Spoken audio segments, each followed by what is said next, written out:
5 milhões. Foi esse o número que apareceu na tela do meu celular numa segunda-feira de manhã, quando o banco confirmou que a transferência havia sido concluída. 22 anos construindo a empresa, 22 anos de reuniões que iam até meia-noite, de folhas de pagamento que me tiravam o sono, de decisões que ninguém mais queria tomar. E no final, deu R. 5 milhões de reais. Eu estava sozinha no escritório quando recebi a confirmação. Meu sócio já tinha saído mais cedo para comemorar com a família. Eu fiquei ali, olhando para aquele número na tela, pensando no que minha mãe diria se estivesse viva para ver aquilo. Ela sempre acreditou mais em mim do que eu mesma acreditei. Liguei para o meu marido. Ricardo atendeu no segundo toque, como se estivesse esperando. Caiu, eu disse. O silêncio do outro lado durou talvez 3 segundos, mas eu ouvi cada um deles. Quanto? Ele perguntou. A voz estava diferente, mais aguda, mais rápida. Tudo. R. 5 milhões, como combinado com os compradores. Ele disse que ia abrir o vinho que guardávamos para ocasiões especiais. Disse que eu era incrível, que merecia cada centavo, que ia me buscar no escritório para jantar no melhor restaurante da cidade. Eu ouvi tudo aquilo e senti algo estranho no peito. Não era alegria, não era gratidão. Era um desconforto que eu não soube nomear na hora. Naquela noite, jantamos em um restaurante italiano caro no centro. Ricardo pediu o vinho mais caro do cardápio sem nem olhar o preço. Falou sobre viagens, sobre comprar um apartamento na praia, sobre finalmente poder viver bem.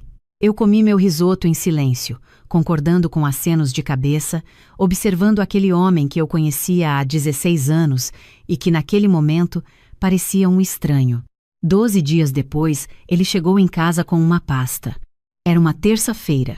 Eu estava na varanda com um livro que mal conseguia ler, porque nos últimos dias Ricardo tinha chegado tarde todas as noites, com explicações diferentes a cada vez, reunião de trabalho, happy hour com colegas, jogo com os amigos. Eu não perguntei mais depois da terceira desculpa. Ele entrou pela porta, colocou a pasta na mesa de jantar e ficou de pé, com os braços cruzados, como alguém que ensaiou o que ia dizer. Ana, precisamos conversar. Meu nome. Não amor, não minha vida como ele sempre me chamava. Ana, como se eu fosse uma cliente difícil que ele precisava convencer de alguma coisa. Fechei o livro devagar. Sobre o quê? Ele se sentou do outro lado da mesa, longe de mim. Sobre nós. Sobre o nosso casamento. Eu esperei. Acho que chegamos num ponto em que a gente precisa ser honesto um com o outro. Ele se inclinou levemente para a frente. A gente mudou, Ana. Os dois. A empresa sempre foi a sua prioridade. Eu entendo isso, respeito isso. Mas nos últimos anos, a gente foi se distanciando e eu acho que os dois sabemos disso. Nos últimos anos. Que expressão conveniente. Nos últimos anos eu trabalhava 60 horas por semana para fechar a venda da empresa pelo melhor preço possível. Nos últimos anos eu pagava sozinha as contas da casa porque o salário de Ricardo como consultor de marketing tinha caído depois que ele perdeu 2 clientes grandes. Nos últimos anos eu segurava tudo, enquanto ele reclamava que eu não tinha tempo para ele. Você está me pedindo divórcio, eu disse. Não era uma pergunta. Ele empurrou a pasta na minha direção. Já conversei com um advogado. Preparei tudo para ser o mais simples possível, sem brigas, sem desgaste, um divórcio consensual. Abri a pasta. Petição de divórcio. Partilha de bens. Tudo impresso, organizado com marcadores de post-it amarelos nas linhas onde eu precisava assinar. Ele tinha feito isso antes de me avisar. Tinha ido a um advogado, preparado documentos, planejado cada detalhe, sem dizer uma palavra. Você já tinha isso pronto, eu disse baixinho. Ele desviou o olhar. Eu sabia que era a decisão certa. Fiz uma pausa. Quanto tempo você está planejando isso? Ana. Ele suspirou, como se eu estivesse sendo injusta. Isso não é sobre planejar. É sobre ser realista. Ser realista. Que eufemismo bonito para esperei você vender a empresa para pedir o divórcio no melhor momento. E a partilha? Perguntei, folheando os documentos. Ele se mexeu na cadeira. Bom, durante o nosso casamento, a empresa cresceu muito e eu contribuí para isso. Estava do seu lado quando as coisas ficaram difíceis, te dei suporte emocional, gerenciei a casa para que você pudesse se concentrar no trabalho. Suporte emocional. Gerenciei a casa. Ricardo nunca tinha cozinhado um jantar completo na vida. Não sabia onde ficavam as contas de água. Tinha contratado uma diarista que eu pagava para fazer a limpeza. Mas suporte emocional. Sim. Quanto? Eu perguntei de novo. 2 milhões. Ele disse o número rápido, como se a velocidade tornasse mais fácil de engolir. É menos da metade. É justo. Você fica com 5 milhões, começa uma vida nova, eu começo uma vida nova, ninguém sai destruído. 2 milhões do dinheiro de 22 anos da minha vida. Do dinheiro que eu levantava às 6 da manhã para ganhar, que eu negociei por meses com compradores difíceis, que minha mãe me disse que eu conseguiria quando eu tinha 18 anos e uma ideia, e nenhum centavo. E se eu não concordar? Ele franziu a testa, como se não esperasse resistência. Então vou ter que ir para a via judicial. E aí fica mais complicado para os dois. Meu advogado disse que tenho direito a pelo menos metade de tudo que foi acumulado durante o casamento, incluindo o valor da empresa, já que ela cresceu enquanto éramos casados. Claro que o advogado disse isso, claro. Preciso ler esses documentos com calma, eu disse. Ricardo relaxou visivelmente. Achou que eu estava cedendo. Claro, fica à vontade. Mas quanto antes a gente resolver isso, melhor para os dois. Peguei a pasta, fui para o quarto e fechei a porta. Fiquei sentada na beira da cama por alguns minutos, olhando para os papéis sem realmente lê-los. Não porque estivesse em choque, não porque estivesse com raiva, mas porque estava pensando na minha mãe. Ela morreu 3 anos atrás. Um infarto rápido que não deu tempo nem de chegar ao hospital. Mas 2 anos antes disso, quando minha empresa tinha começado a crescer de verdade e Ricardo tinha começado a mudar de comportamento, sutil demais para eu perceber na época, ela me chamou para tomar café na casa dela. Ana, minha filha, eu preciso te dizer uma coisa e quero que você ouça sem ficar na defensiva. Eu prometi. Eu não confio no Ricardo. Ela disse isso olhando direto para mim sem rodeios. Minha mãe nunca rodeava. Não é nada que ele fez, é o jeito que ele olha para você. É o jeito que os olhos dele brilham quando alguém fala quanto vale a sua empresa. É o jeito que ele se comporta diferente em festas quando as pessoas ficam sabendo quanto você ganha. Eu tentei defender o meu marido. Disse que ela estava enganada, que ele me apoiava, que ela nunca tinha gostado dele de verdade. Ela me deixou falar. Depois pegou minha mão. Talvez eu esteja errada. Deus queira que eu esteja errada. Mas promete uma coisa para mim. Procura uma advogada especialista em direito empresarial e familiar. Não para se separar, só para entender como proteger o que é seu. Como mãe, estou te pedindo isso. Eu prometi. E diferente de muitas promessas que a gente faz para não decepcionar quem ama, dessa eu cumpri. Na semana seguinte àquela conversa, procurei a doutora Carvalho. Ela era especialista em direito empresarial e sucessões. Tinha um escritório pequeno, mas com uma reputação impecável. E quando eu expliquei a situação, ela não me julgou nem me disse que eu estava sendo paranoica. O que você quer proteger? Ela perguntou. Direto ao ponto. A empresa. Se um dia as coisas darem errado, quero garantir que o que eu construí fica comigo. Ela me explicou sobre a criação de uma holding empresarial. Uma estrutura legal onde a empresa operacional passa a pertencer a uma pessoa jurídica e não diretamente a mim como pessoa física. Isso, combinado com uma documentação clara de que a empresa foi fundada antes do casamento com recursos exclusivamente meus, criava uma proteção sólida. É completamente legal, ela disse. Muitos empresários fazem isso para proteger patrimônio, separar riscos e organizar sucessão. No seu caso, serve também para blindar o ativo em caso de divórcio, já que a empresa existia antes do casamento. Levamos 4 meses para estruturar tudo. Documentos de constituição, registros em cartório, histórico de aportes, tudo provando que a empresa tinha sido fundada com o dinheiro que eu tinha economizado antes de me casar, com um empréstimo que minha mãe me deu e que eu documentei formalmente como dívida paga. E então a Dora Carvalho me disse algo que eu não esqueci. Uma coisa a mais, Ana. Se você um dia for pedida para assinar qualquer documento pelo seu marido relacionado a finanças, imóveis ou empresa, me mande antes de assinar. Qualquer coisa. 2 anos depois dessa conversa, Ricardo me pediu para assinar uns papéis. Disse que era para atualizar o regime de bens do nosso casamento, para modernizar a documentação porque ele tinha lido que isso era importante para a proteção patrimonial do casal.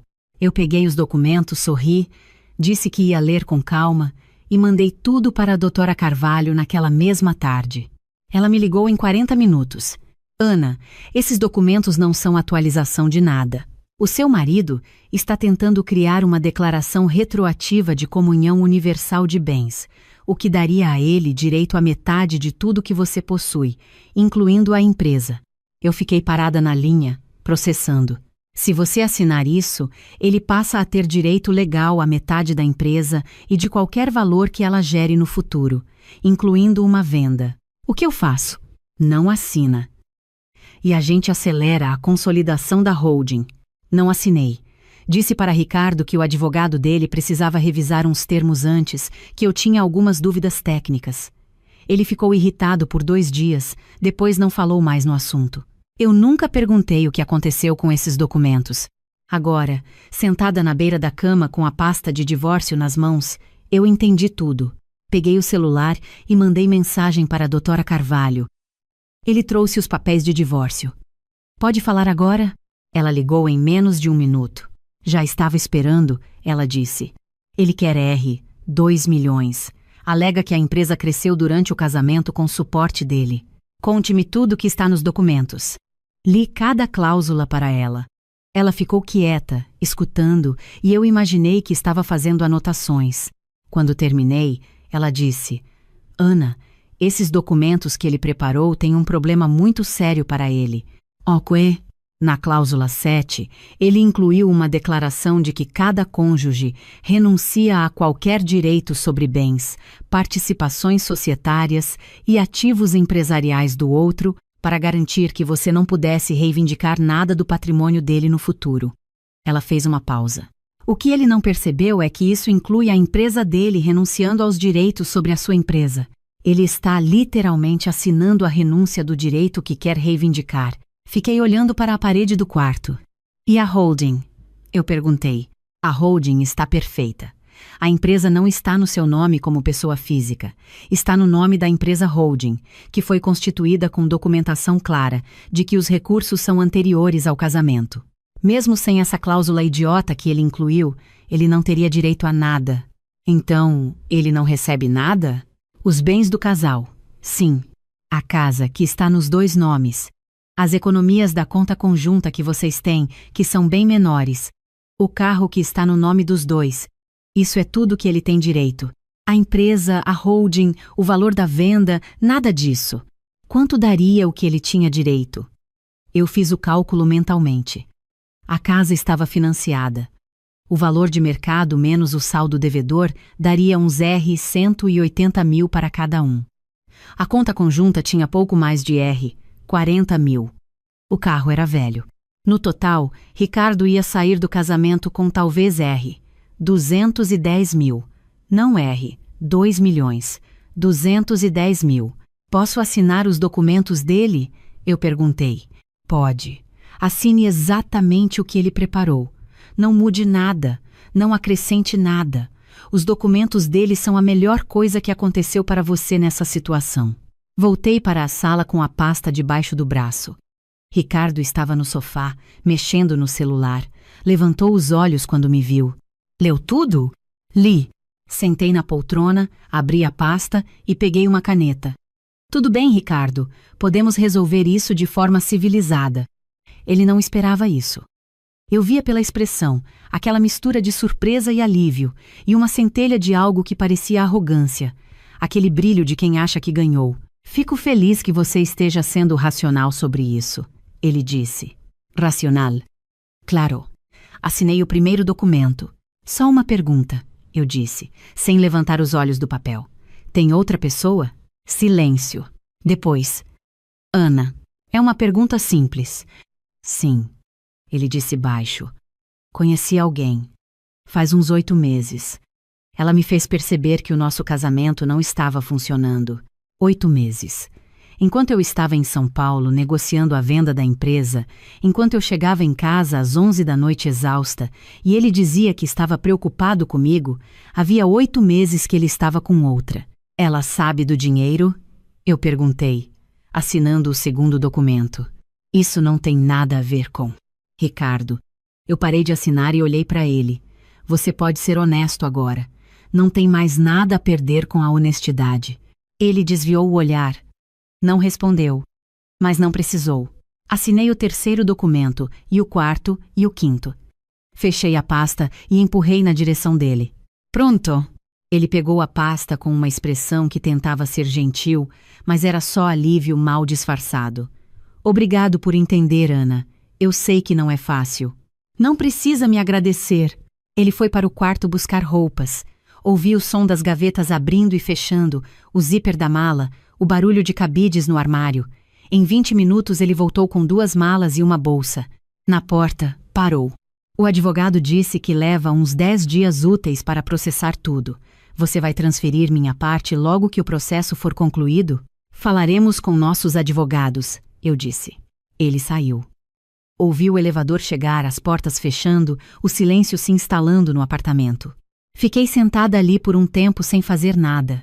Olhei para os móveis que tínhamos escolhido juntos, para as fotos na estante, para o casaco dele que tinha ficado esquecido no gancho perto da porta. 16 anos. 14 de casamento. Uma vida inteira de hábitos e rotinas e pequenos gestos que, olhando para trás, já não significavam tanto quanto eu tinha acreditado. Pensei na minha mãe. Pensei no café que tomamos na casa dela, nela segurando minha mão e dizendo que eu precisava me proteger. Pensei em como eu tinha saído de lá levemente irritada, certa de que ela estava errada. Ela não estava errada. Ela nunca estava errada sobre as pessoas que me cercavam. Peguei o celular e liguei para a doutora Carvalho de novo. Está tudo assinado, eu disse. Perfeito. A partir de agora, o processo corre normalmente. Quando o divórcio for homologado, você sai com o que é seu e ele com o que é dele, exatamente como os documentos que ele mesmo preparou estabelecem. Quando ele descobrir, ele vai ligar com certeza. Provavelmente vai ameaçar entrar com ação.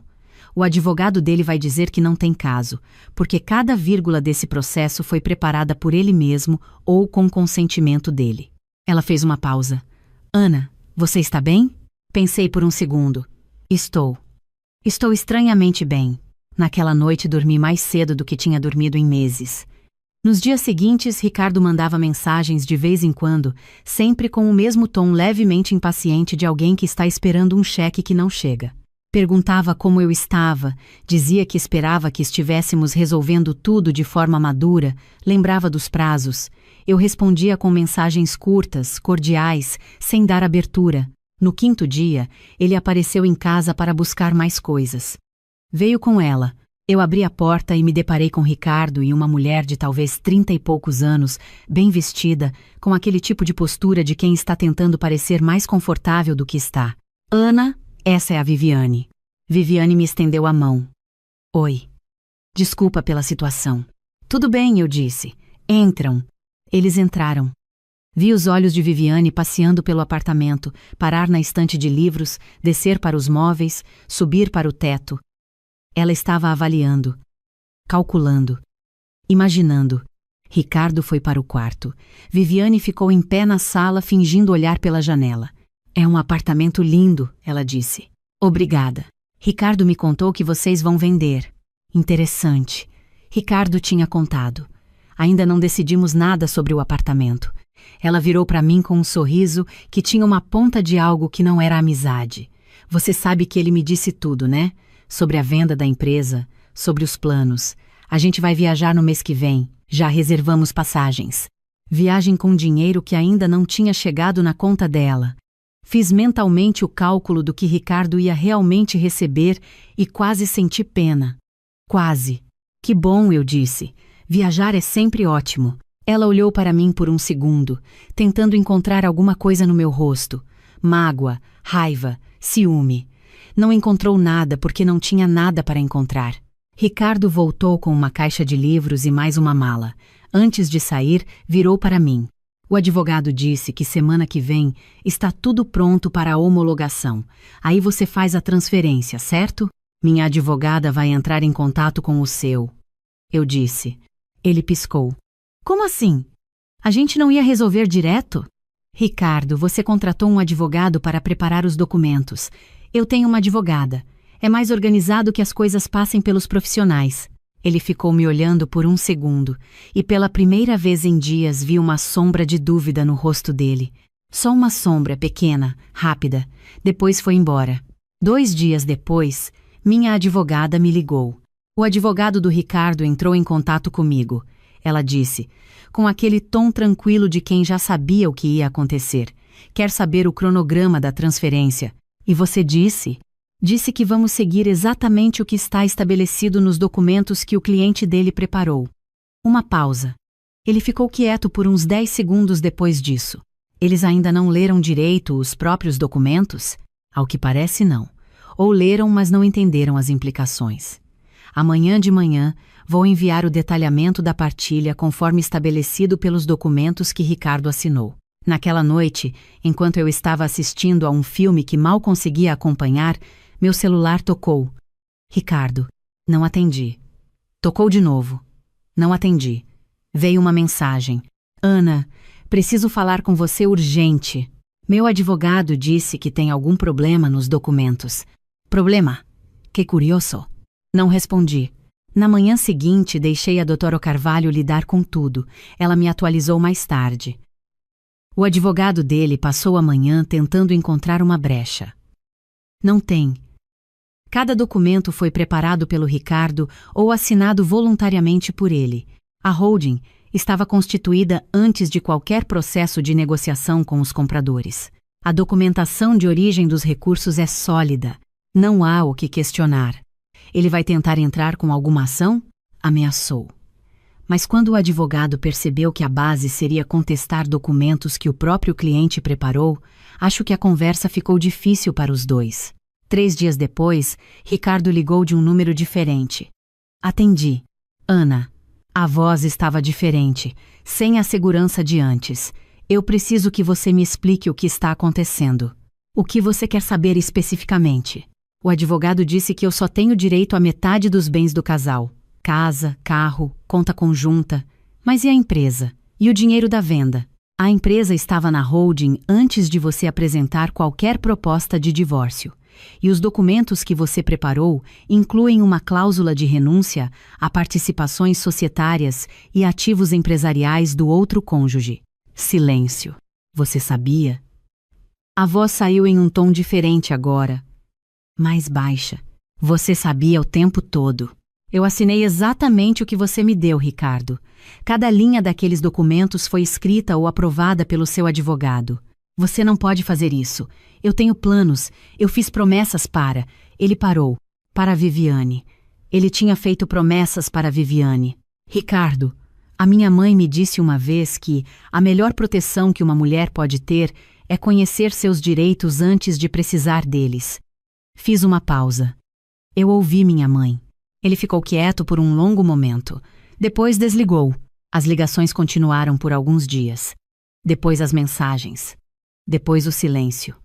A Dr. Carvalho me avisou quando o advogado dele comunicou que não dariam prosseguimento a nenhuma ação. Simplesmente não havia caso. 15 dias depois, uma amiga em comum me mandou mensagem perguntando se eu sabia que Ricardo e Viviane tinham terminado. Aparentemente, ela tinha desaparecido quando ficou claro que os R$ 2 milhões não estavam chegando. Eu respondi que não sabia e desejei boa sorte para todo mundo envolvido. Era verdade. O divórcio foi homologado em uma manhã de abril, sem drama, sem audiências complicadas, sem desgaste. A doutora Carvalho me ligou logo depois.